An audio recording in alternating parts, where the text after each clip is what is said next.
Hi, Peyton. Nice to see you again on this beautiful Sunday. Today we Nice to have be a here, quote man. from George Violent.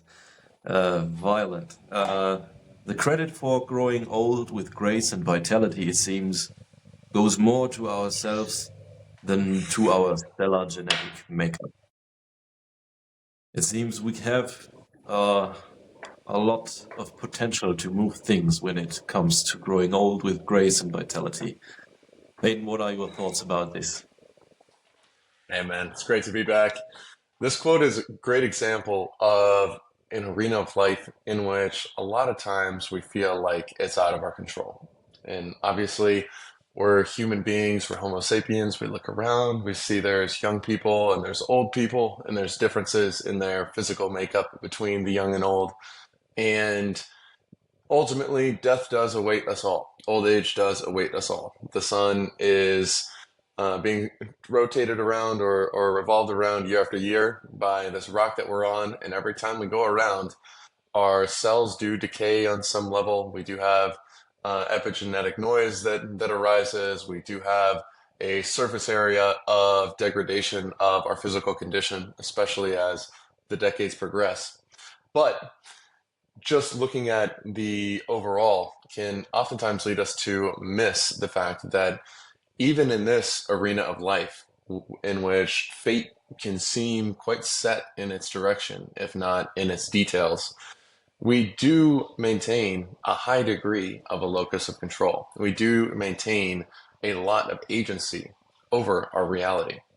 And it's something that everybody kind of knows intellectually that, okay, I'm going to be better off if I have a reasonable body weight or body fat percentage. I'm going to be better off if I exercise, if I have good relationships, if I'm not chronically stressed for decades and decades and decades, if I maintain a reasonable blood pressure, if I don't smoke cigarettes, blah, blah, blah, blah, blah. We all kind of know these things. But at the same time, this is an area where many times we feel victims of our fate in our physical health. And there's other arenas of our life too, where even if this is an arena in which we're fully self-actualized and we're putting together all these habits and we're doing everything that we can and we're achieving great results and we're really grabbing the reins of our physical health and longevity, there are other arenas of our life where we are not having the same internal locus of control where it also applies. And this to me is a fundamental mindset toward making meaningful improvement or achieving meaningful results in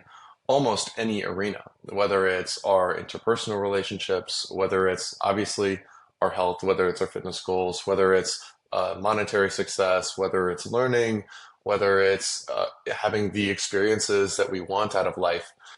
The entry ticket to many of these paths is first believing that there's something that we can do about it and actually believing it and not just seeing that that has worked for other people, not just seeing that in theory there is a variety of results and that causes have effects, but actually feeling at an intuitive level in a true self-belief that if I take deliberate action in this way or that way, that I will have different results and that I do have power over the direction of my life. And it's a very simple concept and straightforward and can feel like common sense, blah, blah, blah. But when I look around at my own life, and also this is something that is visible in others, many of us have this internal locus of control in a certain arena. For example, when I was in high school, I started working out, I gained muscle, and I learned, okay, I can control the composition of my body and muscle mass to some extent through a combination of physical exercise and diet. I have the ability to manipulate the causes that have effects. I have an ability to manipulate my habits to an extent, even if imperfect, that will have some effect on how the world plays out. But in myself, I also have been in phases of life where I'm tempted to feel like I have no control, like I'm a victim of my circumstances. And one area that I was reflecting on this past week that emerged in my mind is on some level, even though I wouldn't necessarily use these words or admit this to myself, or even if I'm not proud of the fact that this is a mindset that is at times it seems intuitive to me, is sometimes in my romantic relationships, I feel like it's almost out of my control, that I suck at choosing the right partners, and that I am really not good at evaluating the person that I'm with and what their real intentions are. And I can look at certain experiences that I had in my past when I was an adolescent and look at, oh man, this thing happened to me. Therefore, this is my fate. This is what I have. I am on some level, even if I don't use this word, I am a victim of the circumstance that has happened to me.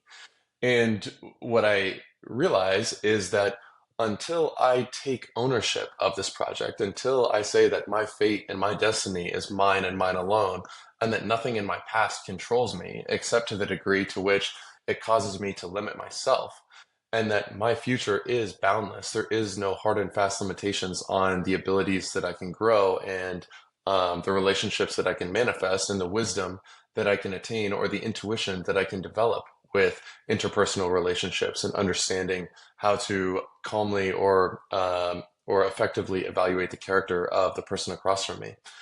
When I believe that I have control over this, when I can make meaningful progress in these ways, then finally I gain an ability in reality, not just a theoretical on paper, I could do that if I decided to, but actually an ability to say, okay, I see that this path of growth for me is going to be painful and uncomfortable. I'm going to have to open myself up in a way that feels very vulnerable and very um, just kind of looking in the mirror in a way that's not in my comfort zone at all. I don't see the results tangibly. It's not a path that appeals to my dopamine system in any way. I want to avoid it, but only once I have that belief that I actually have the power of the situation am I actually going to open myself up to the discomfort of growth. And this applies in many, many directions. Growth is inherently uncomfortable. Real growth, strong growth, where we're becoming someone that we're not already, rather than just kind of continuing on an existing trajectory that we've already been set out on. But real growth where we change our trajectory in one or another avenues of our life equals pain. It can only come from discomfort. It can only come from opening ourselves up to the fact that we are not yet who we want to become, and who we will enable ourselves to become through deliberate action, through habit manipulation, through leaning into short term pain for a long term goal. And the foundation of all of this is a self-belief, is a sense of agency, is a internal locus of control, rather than a victim mentality, rather than believing that we are just things that are being tossed around by our past experiences. Once we believe that we actually can take deliberate action and actually have an effect on the path of our life, that is when we are able to make these long-term moves, these short-term sacrifices, in order to manifest a better reality for ourselves. And this is something that almost all of us are applying this, at least in certain areas of our life. But if we really look in the mirror, if we look at if we look at longevity, if we look at our physical health, if we look at our happiness, if we look at our monetary success, our social life, our sense of purpose, our values, and the degree to which we stick to them, even when it's hard, when we look at our romantic relationships, for many of us, when we look at our relationships with our family, a lot of times we're applying this internal locus of control in this arena, this arena, this arena. Yeah, I'm doing great. And why is these guys not even paying attention to the fact that they can work out and get fit? And then I look over here and I'm like, oh man, why am I just a holy shit? All this happened to me. Why I'm a victim of what has occurred to me. Almost all of us are selectively applying this internal locus of control. And in my view, and at least in my experience, a lot of times we're holding ourselves back in one or another area of our life by not bringing that internal locus of control over there. And so as like recently this week, I've been evaluating the differences in how I treat this subject versus this subject as it relates to my growth, as it relates to self-empowerment versus self-limitation. And I can see that I'm not applying the same standards of this, the same mindset towards certain things. And I can see that the areas of my life where I've grown the most, where I've become the most self-actualized and changed the most in the last 5 years or the last decade, are the ones where I believed that I could do it. And I faced short-term discomfort, short-term pain, and manipulated my habits in order to actualize a vision that I truly felt, that I truly had for myself, that I truly believed in. And I think that a lot of personal growth needs to come from a firm foundation like that for it to be sustainable. What are your thoughts on this? Beautiful thoughts on this, Peyton. Thank you very much for sharing. If you think you can, you can. If you think you can't, you can't. The foundational piece of it, like you described it, is the internal locus of control, the belief system, which steers the direction of your thoughts, which are steering the direction of your actions. If you think it is not possible, you will not even try it. So the realm of possibilities diminishes and shrinks. But if you believe, if there can be something done about it, then you plan an experiment, you try an hypothesis you have, and you experiment, you look at it, and then you learn something from it. And the more you learn, the better you get. And if there was this belief prior to the multiple failed experiments, then you still have this belief, you continue. You continue on the trajectory of trying to change the things and the odds into your favor. This is it. The internal locus of control, writing your own story about your own life, really taking reality in as it is, and view yourself as a system, maybe from above, and try to see the patterns from your behavior, from your repeated behavior, from repeated intense behavior. Then you kind of get the characteristics of yourself through reflections, and then you can act upon it. This is something really important when it goes to regaining control over how you grow old, how you live your life. Because every second you live, every minute that passes is part of your life. This is it. There is nothing else. Like, this is it. This actual breath right now is your life. Just is your life. So you can take it and act upon it. You can view it through a lens of gratitude. You can also view it through a lens of victimhood. It is your decision and also your responsibility to decide actively how you want to live. And if you think you are able to change it in a certain way, then the magic will happen. You will try it, and then the magic will happen of a next information appears through your next step you take. You see something new through the next book you bring out. You see some reactions on it. People can view it. You put some art into the world. Then there's a next step, and always a next step.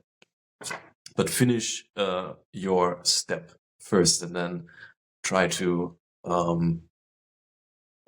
see whether you are still in the direction which you ultimately wanted to go towards, like growing old with grace and vitality, raising your health span, the time you're healthy until you die, and increasing your autonomy, which you can use to do your own stuff, to be more you. So you are more independent if you have health.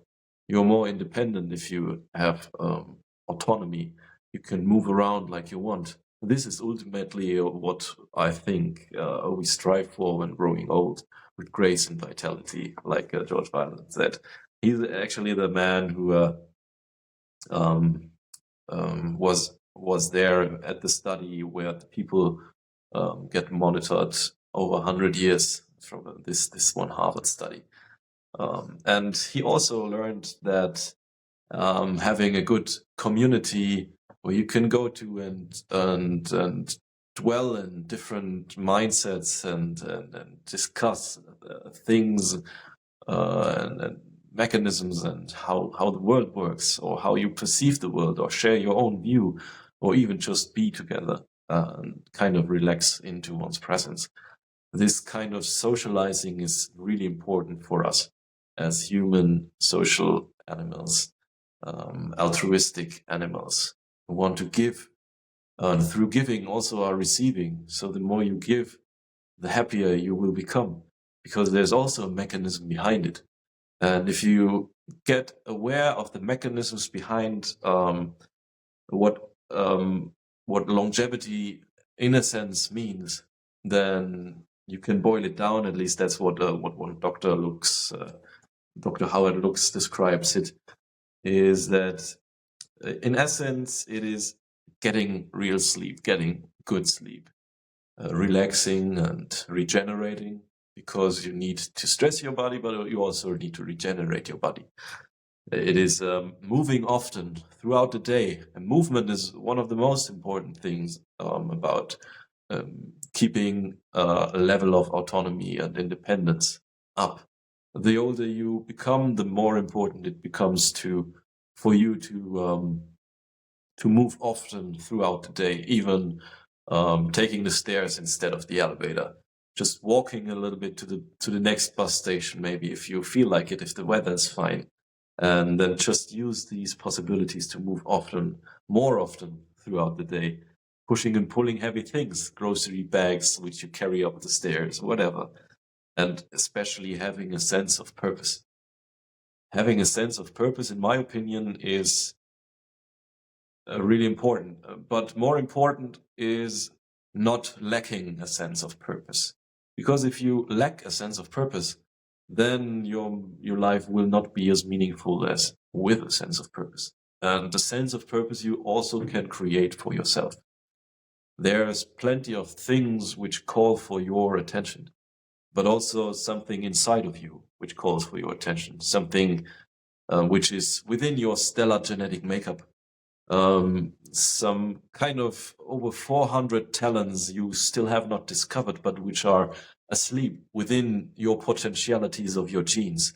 And it's your job now, through experimenting, through playing music, through creating art, through working hard, through connecting with people, to uncover these talents which are within you, to purposefully live your life the special way in which only you can live your life, because you are a unique human being, a wonderfully unique and valuable human being, which is worth it to have a life full of joy, full of pleasure, full of talent, full of growth, full of meaningful relationships, full of meaningful work, full of everything which makes a life great.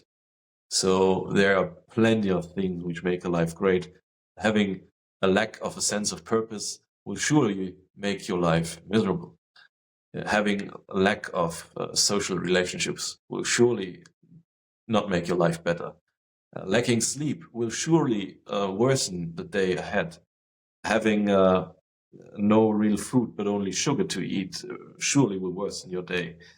And not moving, this is what I especially recognize when I start my day, and I did not move a little bit, 10 or 5 minutes, then the quality of the experience of the day is less well than with movement. So a lack thereof, these good stuffs, worsens the day. But in implementing this good stuff into your life, for sure will increase the level of happiness, autonomy, and also the locus of control which you can enact to really raise your chances to grow old with grace and vitality.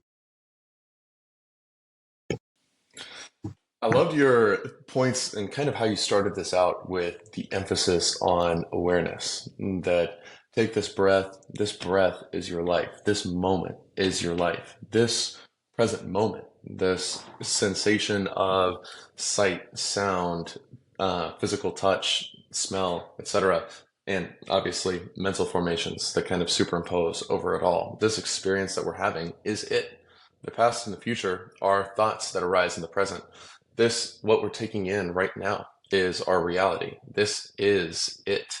This is all that we are interfacing with in actuality.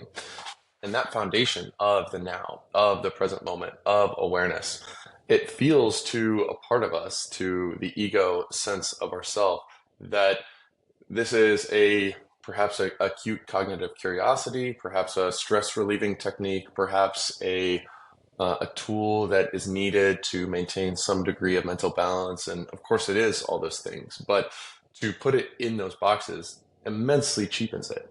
In my view, awareness is one of the 4 key meta skills that we have at our disposal to actualize whatever reality that we want, along with learning, habit manipulation, manipulating our own energy, and awareness being the fourth. And the reason why it seems like, okay, a 10-minute a day mindfulness habit is good for stress reduction and I can tuck into everything else, it can seem like a small relative game that we just put in a very small slice of our life. But the reality is, in my experience, and when I look around, is that awareness and mindfulness is actually fundamental, very important meta skill because we have a left brain and we have a right brain. The left brain, and this is obviously simplifying it and perhaps can be taken metaphorically, but there is a lot of scientific validity to these concepts. But the left brain is, to simplify it, the talker, the narrator, the voice in our head, the one that speaks in language and sees the map rather than the territory. And this is the one when I'm saying a sentence right now, it really is my left brain speaking. And when I'm taking in the environment, when I'm fully in my senses in the present, when I'm actually interfacing directly with the territory rather than with my labels of the territory, I'm in a right brain way of being, which is you can think of it in terms of doing versus being. You can think of it in terms of the grasping hunter going after a specific object versus the aware animal being within its environment and balancing risks and opportunities and taking it all in with context and with awareness that's not mediated by a distilled, simplified, and surface level narration of language and thought.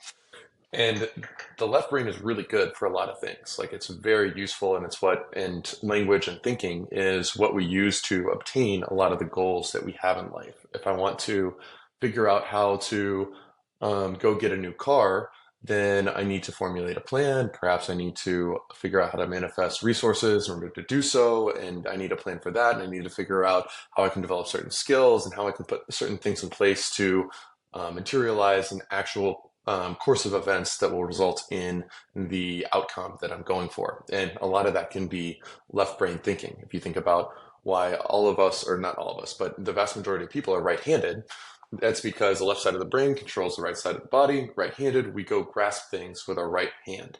Whereas the right brain is the part of the brain that's most associated with awareness and with broader context and with reality through our senses more directly rather than intermediated by thought formations. And the reason why these concepts are important when we're talking about the big picture charting the course of our life is we can see that either when you have a left brain stroke versus a right brain stroke, or even on a more temporary basis when they use electrical stimulation to sort of shut down one side of the brain versus the other, we can see how these two parts of the brains kind of can function in the world and their real capabilities without the other. And kind of by extension, what we can expect to see on a spectrum to some degree when we become overly dominated by one side of our brains. And I would argue that in my experience with myself and in what I see in the world with many, many people, largely driven by certain developments of technology. If you think about Twitter is just left brains talking to other left brains. There's no room for right brains to enter in there. Facebook and blah, blah, blah. You can kind of imagine the sort of trends that these could lead to. But anyways, in many people, myself included, left brain dominance is the temptation, and it can seem through the logic of the left brain like that's actually kind of what you're after in the end. Like the left brain's the planner that comes up with the plans. That's the guy that thinks of the risks and opportunities. That's who you want steering the ship. But the reality is, which is a bit counterintuitive to me, or it was originally, and it is to many people, is when you have a left brain stroke, and so the left brain gets really badly damaged, the dude's walking around not able to talk or communicate to people, but can actually live his life kind of functionally. Like can still go do stuff, can still be healthy, can still be happy, can have relationships, blah, blah, blah, even with a damaged left brain that severely impacts their ability to use language and also certain other tasks, of course.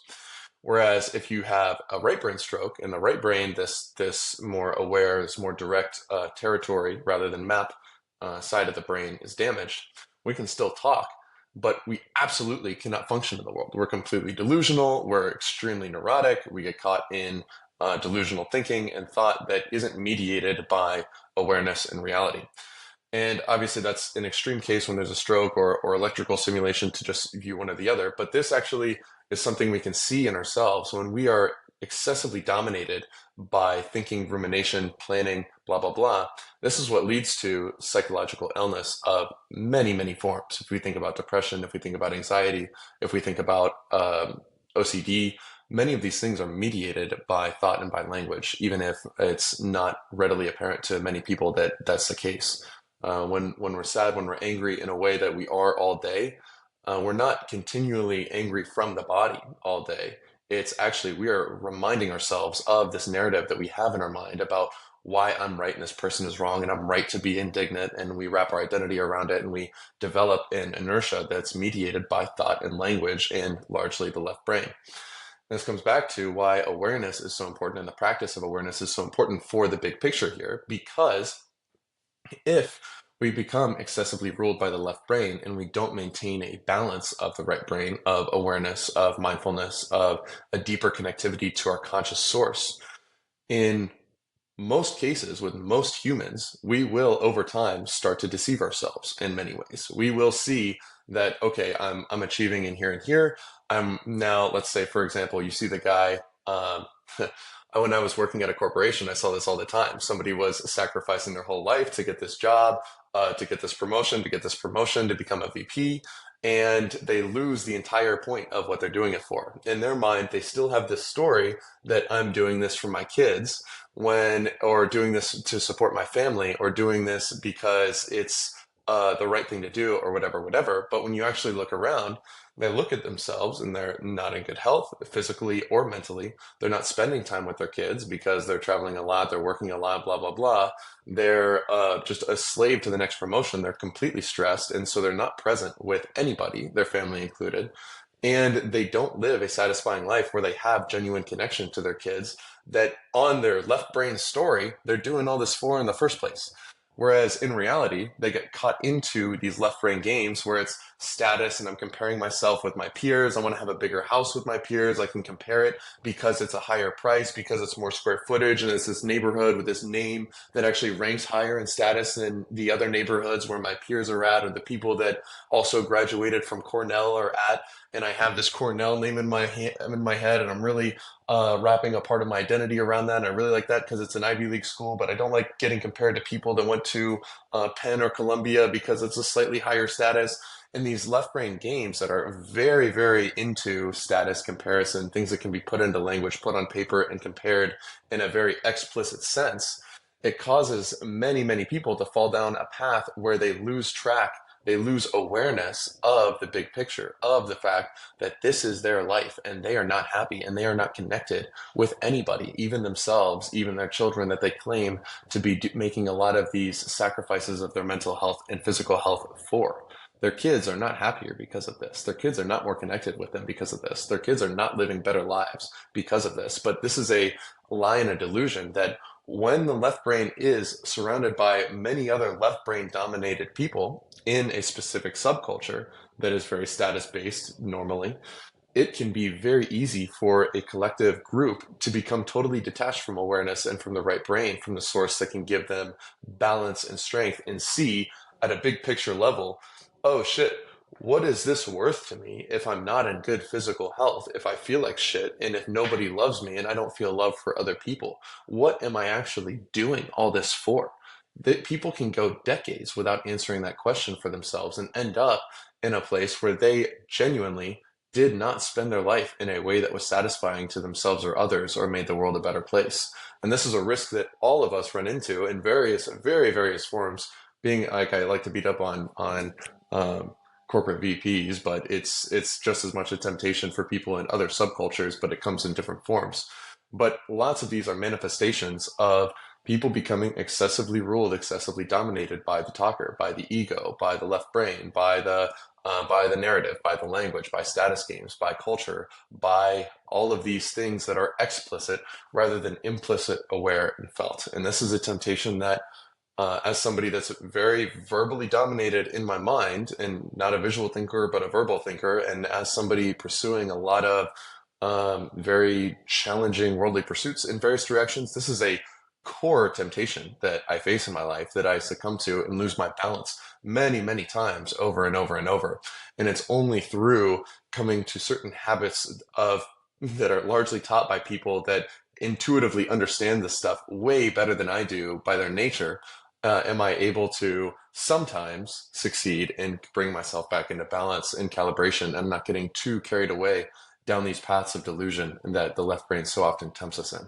So that's why I love that you brought in and emphasized this awareness, because this is ultimately the immune system of a good life, the immune system that prevents the left side of our brain, the narrative, the talker, the language, from becoming a cancer that consumes and consumes and consumes, and all of a sudden all of our psychological and energetic resources are being poured down a place of imbalance that ultimately does not serve what we originally set out to serve, or serve us or our well-being or the well-being of others.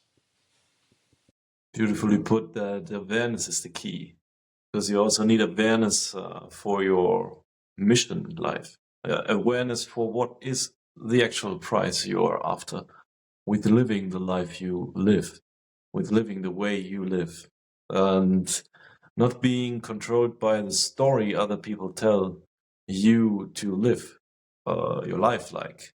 But taking control of the script of the story and rewriting your story, even plan out something different. Nobody forces you to stay. If you're a free citizen like us, nobody forces you to be in the places we are. We actually have the ability to choose it for ourselves. We are not path dependent. We can choose at every moment. At every moment in our lives, we can choose to live a new life, to live something differently, to try something else. But for this realization to happen, we first have to raise our awareness.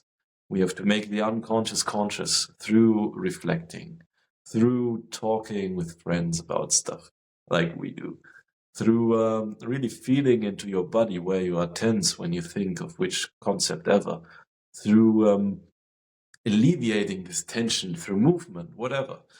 Just use some tools to try to relax, to reflect, and to make conscious what you are after in your life. You have to think for yourself, and also think and step outside of the box so that you can rewrite the script, which is your box. When you are unconscious, you have this box within you. You have a limited view of the world where you just live like everybody else does. You just do what everybody else does. If you have consciousness about this, if you raise your awareness and look at it, what you do, and try to ask yourself why you do this, then you can attach a lever there. Then you can lever it with a little force, your life into another direction, into a new direction. Which will serve you well if you know your goals well. And therefore, not being attached to the illusion of a story is a life skill which transcends somehow the value of other skills, because if you run as fast as you can, but you run in the wrong direction, the direction which was not by your choosing, but by others people's carrots and stick, and run as fast as you can, you still won't end up in a place which was meant for you.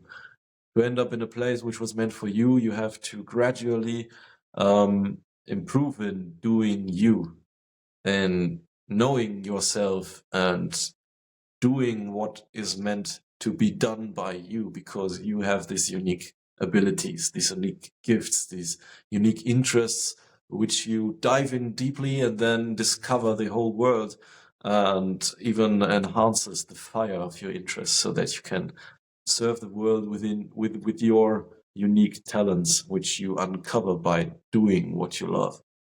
And loving what you do leads gradually to doing what you love, because you learn to love. And like the sun, you shine your love into the world when you do you. And you shine it, and you provide value, and you provide your gifts. And then this is a life with purpose, with meaning, with potential for meaningful relationships, and a potential to serve society with your unique gifts and your uniqueness as a human being. I appreciate these conversations, man. This was a great one. May we enter this week with awareness, and may we stay true to ourselves and to a deeper meaning. I appreciate you. Great talking about these things. Really, this has given me some food for reflection and just to analyze and seek to push forward my own awareness and growth, especially in certain domains in life where I have more of a challenge bringing it to. So thank you as always. Really Appreciate you, appreciate man. this. Have a wonderful week, my Thank brother. you. Have a wonderful week. May we do more ourselves. May you do too. Indeed. Have a good Appreciate you. one. Bye.